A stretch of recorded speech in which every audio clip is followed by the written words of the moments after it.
UP 81 news wire पर। आज की इस वीडियो में हम बात करने वाले हैं बंगाल से लेकर केरला तक की राजनीति की, जहां हालात तेजी से बदल रहे हैं और बड़ी अपडेट सामने आ रही है।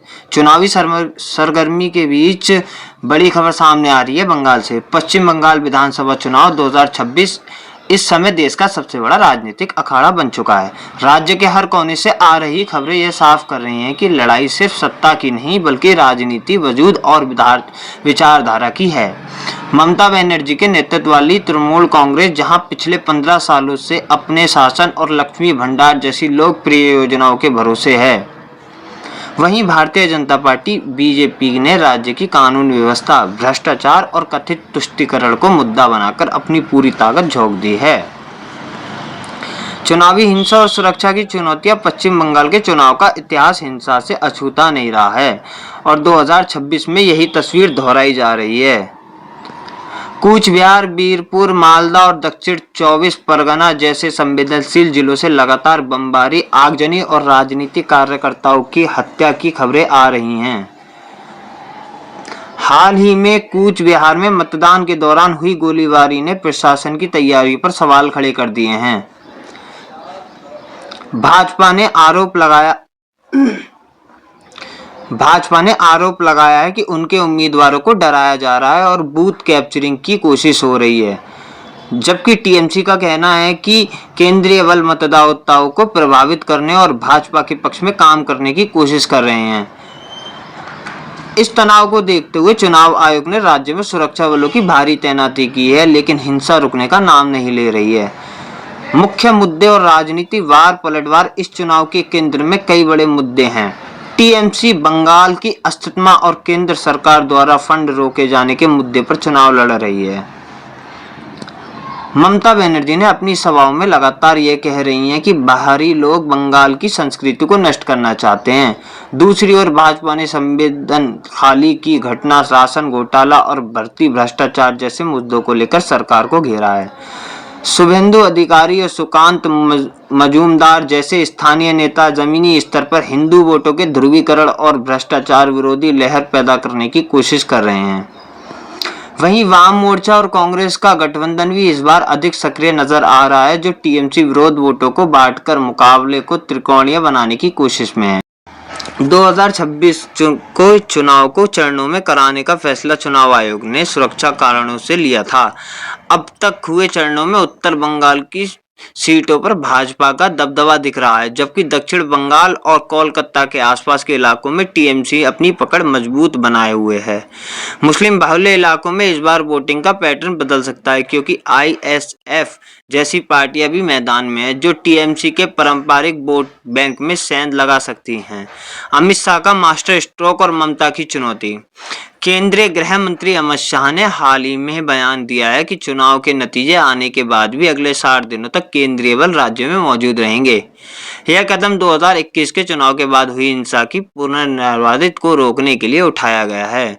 इधर ममता बनर्जी ने अपनी पूरी ताकत लक्ष्मी भंडार और कन्याश्री जैसी योजनाओं की लाभार्थी महिलाओं यानी साइलेंट वोटर को साधने में लगा दी है। उनका मानना है कि बंगाल की महिलाएं एक बार फिर उन्हें सत्ता के शिखर तक पहुंचाएंगी। संक्षेप में चुनाव का हाल। टीएमसी महिला वोट बैंक के और क्षेत्रीय पहचान पर भरोसा। भाजपा भ्रष्टाचार, हिंदू अस्तित्व और कानून व्यवस्था को मुख्य हथियार बनाया। सुरक्षा हिंसा रोकने के लिए अभूतपूर्व केंद्रीय सुरक्षा बलों का पहरा। परिणाम यह चुनाव तय करेगा कि बंगाल में दीदी का जादू बरकरार रहेगा या भाजपा का भगवा परचम लहराएगा।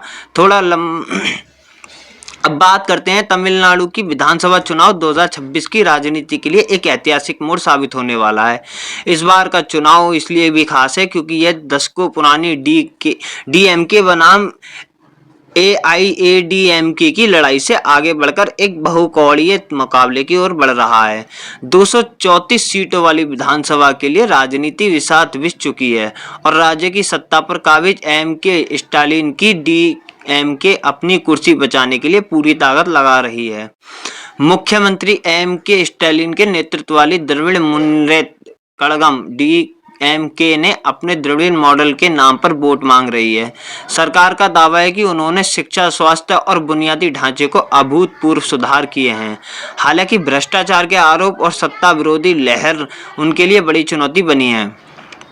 दूसरी ओर मुख्य विपक्षी दल एआईएडीएमके एडपाडी के पलानीस्वामी ने नेतृत्व में वापसी की कोशिश कर रहा है।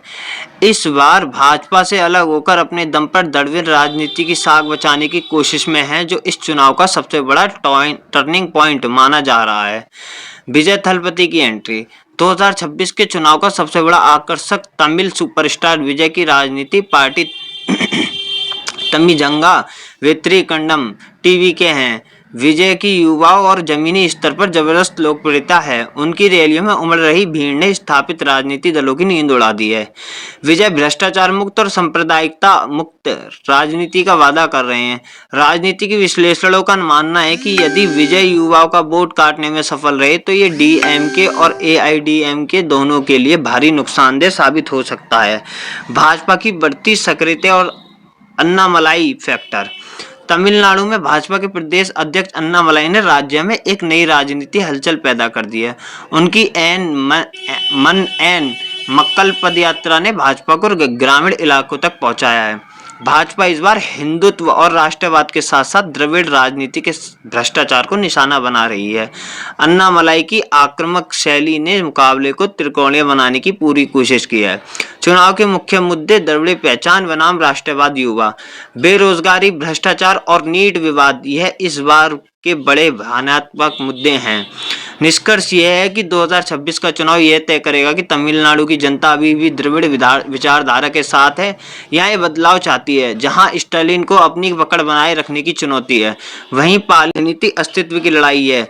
विजय की पार्टी किंग बनेगी या किंग मेकर, यह देखना दिलचस्प होगा।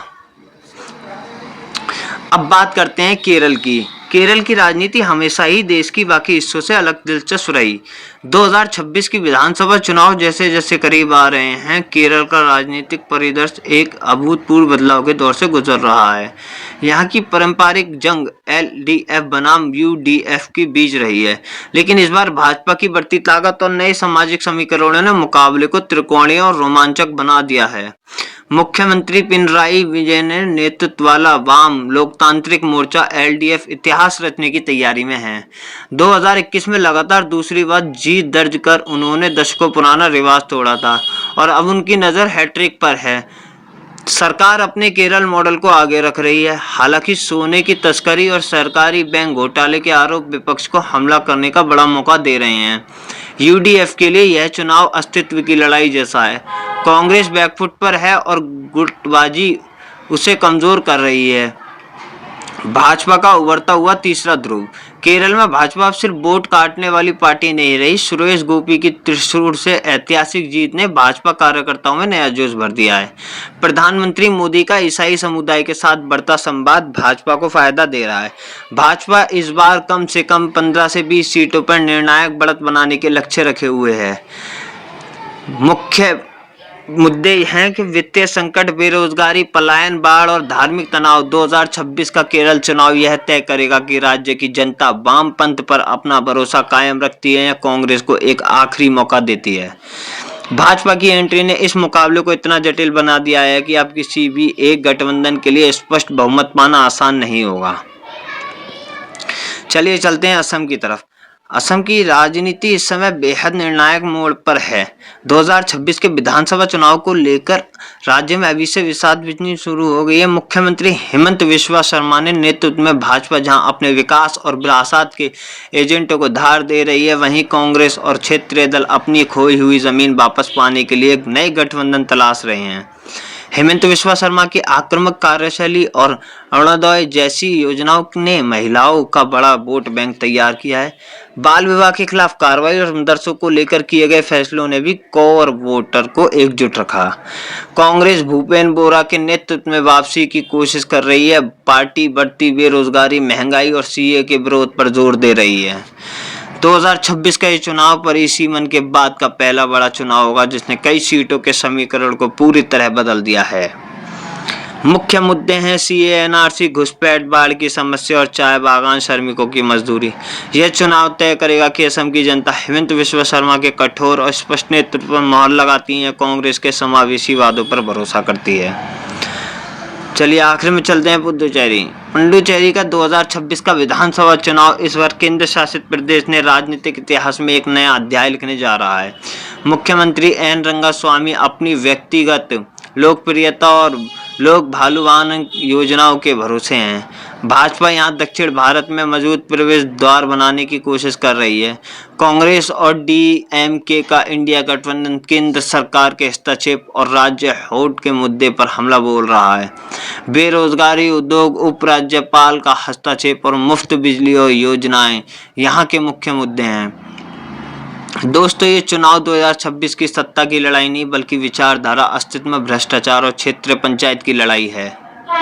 यह चुनाव तय करेगा कि राज्यों में पुरानी ताकतें बरकरार रहेंगी या नई ताकतें उभर कर आएंगी। कौन सा राज्य आपको सबसे ज्यादा रोचक लग रहा है? पश्चिम बंगाल, तमिलनाडु, केरल, असम या पुडुचेरी?